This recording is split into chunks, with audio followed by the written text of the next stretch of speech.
Welcome to Facts Uncensored. Today's video is about a pro-Palestinian Groyper after spending 2 weeks in Israel. With all of this, with spending a week in Israel what is my stance about it all? Because I said it's changed. And I think my opinion on Israel is evolving over time. Are they justified in their war with Hamas, and what should the US do about it? And here is where I'm at with it after being in Israel, seeing it on the ground.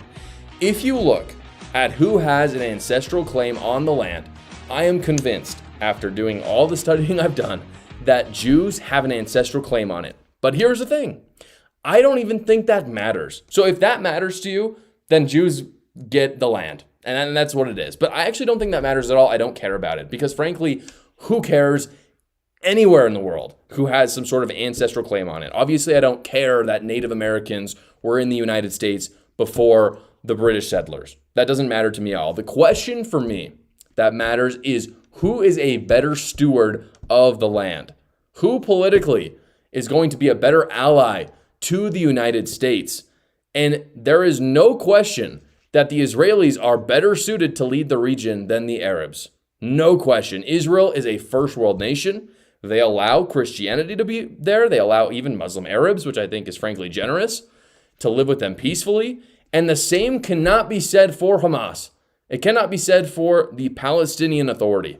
If someone honestly thinks that Palestinians would make Israel a better place than the current regime, I just think you're lying. I don't think you're being genuine with that. There's just no freaking way.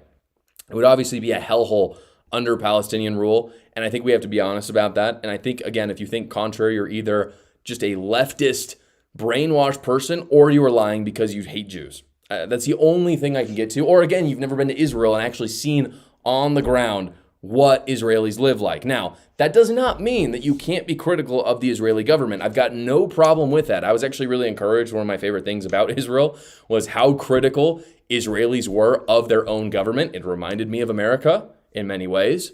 I was very encouraged by that fact.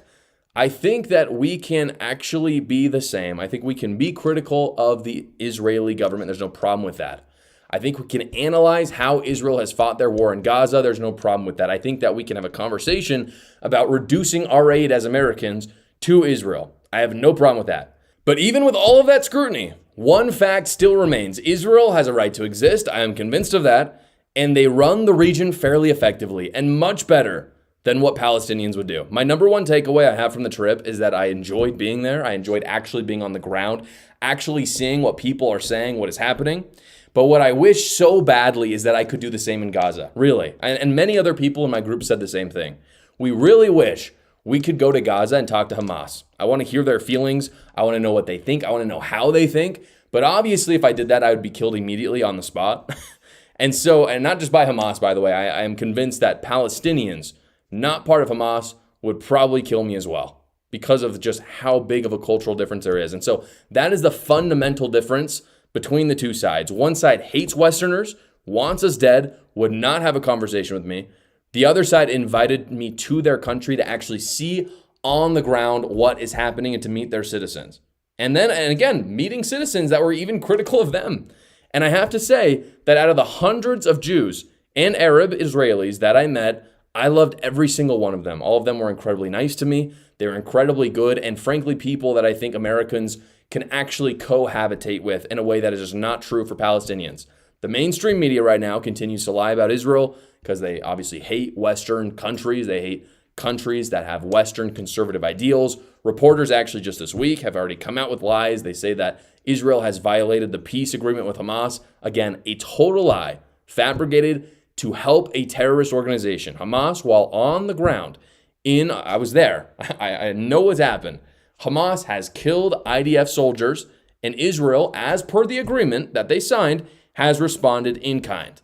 And so that's what's happened. And the mainstream media, those are details that the mainstream media have basically conveniently omitted because it does not fit their narrative.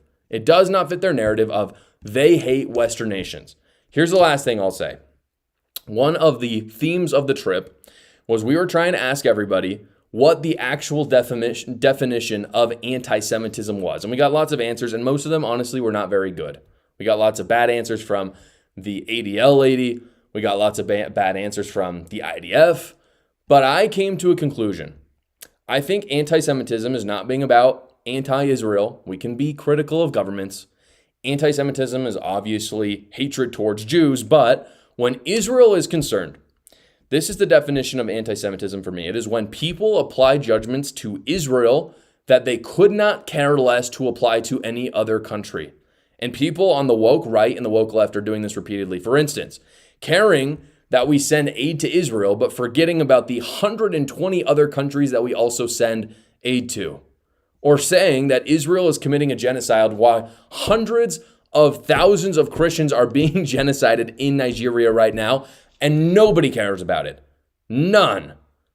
Yet suddenly, when there is a war happening between Israel and Hamas, everybody cares and everybody calls it a genocide. The only logical explanation you can get to is that they are anti-Semitic. They only care about Israel because of who runs Israel and who has an ancestral claim to Israel. That is anti-Semitism. It's naive. It's disingenuous. I'm convinced more than ever after my trip, and this is the main conclusion that I've come to, is that we have to eradicate that from the conservative movement. The progressive left is a cult, guys. I talk all about it in my book, A New Cult. Go check it out right now. I talk about a lot of things that the mainstream media don't talk about, the big tech won't let me talk about, but it's right there in the book. I talk about some crazy stories. Go check it out. The link is in the description below. Thank you so much for watching this episode, everybody. Please like the video so other great patriots like yourselves will see it.